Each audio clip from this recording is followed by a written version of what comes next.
The Shema in the Mezuzah, Listening to Each Other, by Rabbi Sandy Eisenberg Sasso, illustrated by Joni Keller Rothenberg.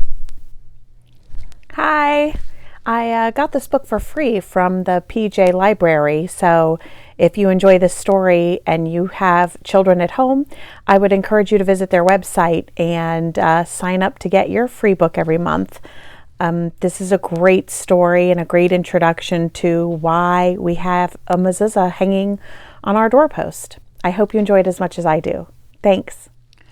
Before we actually read this story, I thought I would just go over the fact that the Torah is the first 5 books of the Bible, and it instructs Jewish people twice to hang a mezuzah on their doorposts.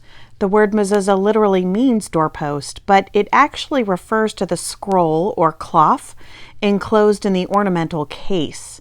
On this handwritten parchment is the Shema, a central Hebrew prayer, reminding us of God's presence in our lives. A mezuzah on the door has come to symbolize Jewish identity and the sacredness of the home.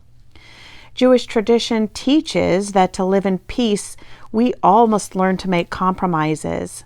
Compromise is defined as agreement through communication, where consensus, not victory, is the goal.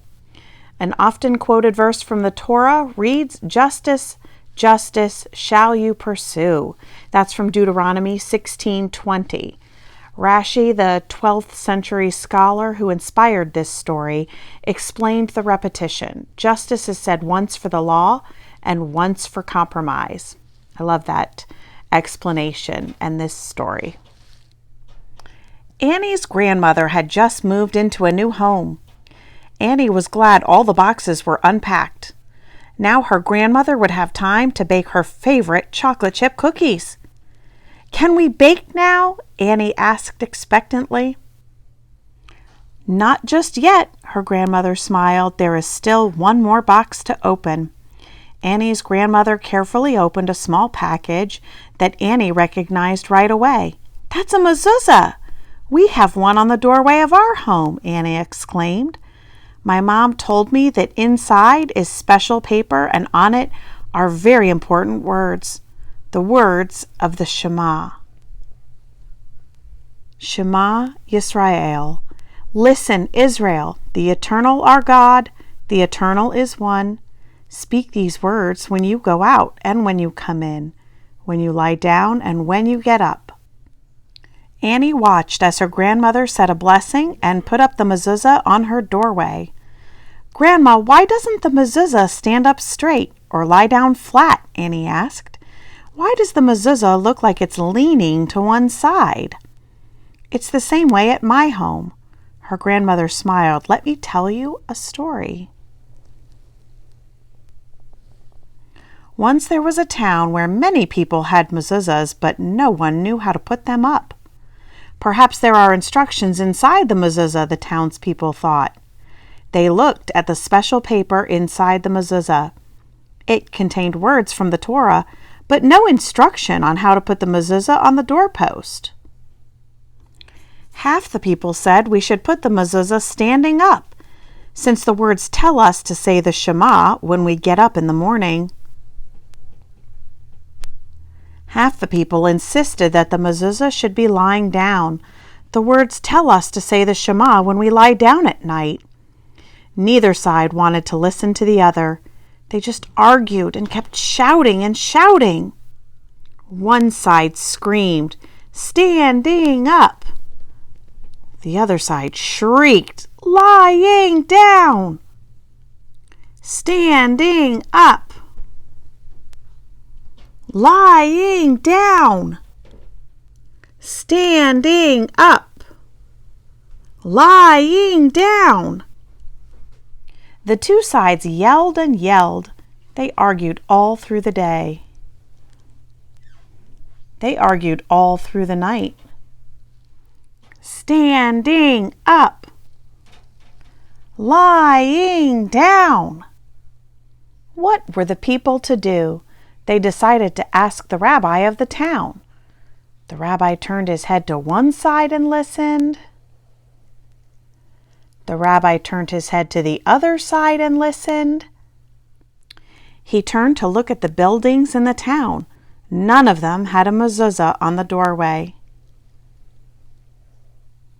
"What are we to do?" the townspeople asked the rabbi.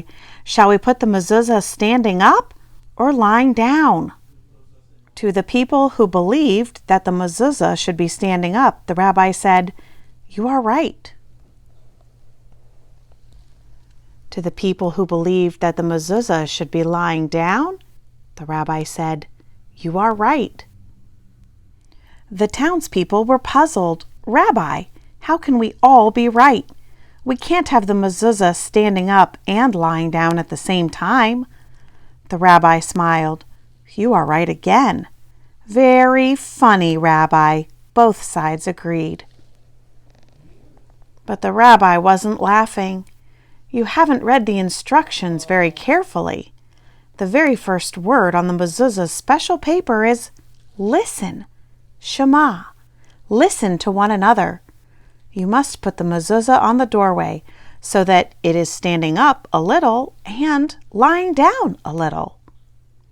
The people who wanted the mezuzah standing up listened to the people who wanted it lying down and said, "Well, if we slant the mezuzah, it will almost be standing up." The people who wanted the mezuzah lying down listened to the people who wanted it standing up and said, "Well, if we slant the mezuzah, it will almost be lying down." Both sides liked the rabbi's idea. The people stopped shouting. They stopped arguing. They stopped yelling. They listened.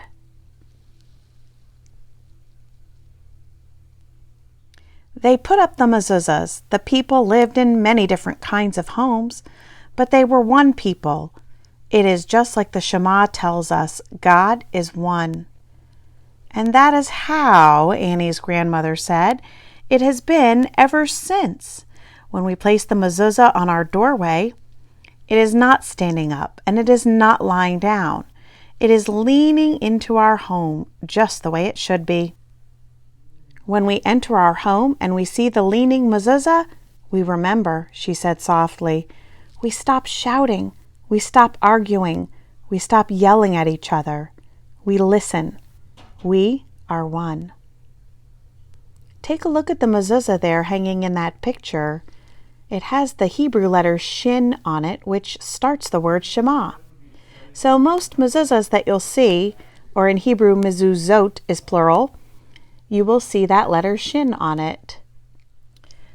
In addition to the front door of your home, it's tradition to place a mezuzah on other doorways as well, especially bedrooms, not bathrooms though, and help remind you of what the mezuzah stands for. If you place one in a child's doorway, you can also put it a little lower, whereas the tradition is no more than a third of the way down the doorpost, but then a child can reach it and give it a kiss and be reminded of why it's there. If you don't have one, you can look online. You can visit your local synagogue or a Jewish center of some kind. You could even make your own. That can be a fun family project as well. So I'm going to also share with you the blessing for hanging a mezuzah and the text of the Shema so that you can have that as well. Here's the blessing for attaching the mezuzah. Baruch atah Adonai, Eloheinu melech haolam, asher kitshanu b'mitzvotav, v'tzivanu likboa mezuzah. Blessed are you, Adonai our God, ruler of the world, who makes us holy with mitzvot, which is the Hebrew word for commandments, and commands us to affix a mezuzah. We say the Shema prayer in the morning, and we say it before we go to sleep at night.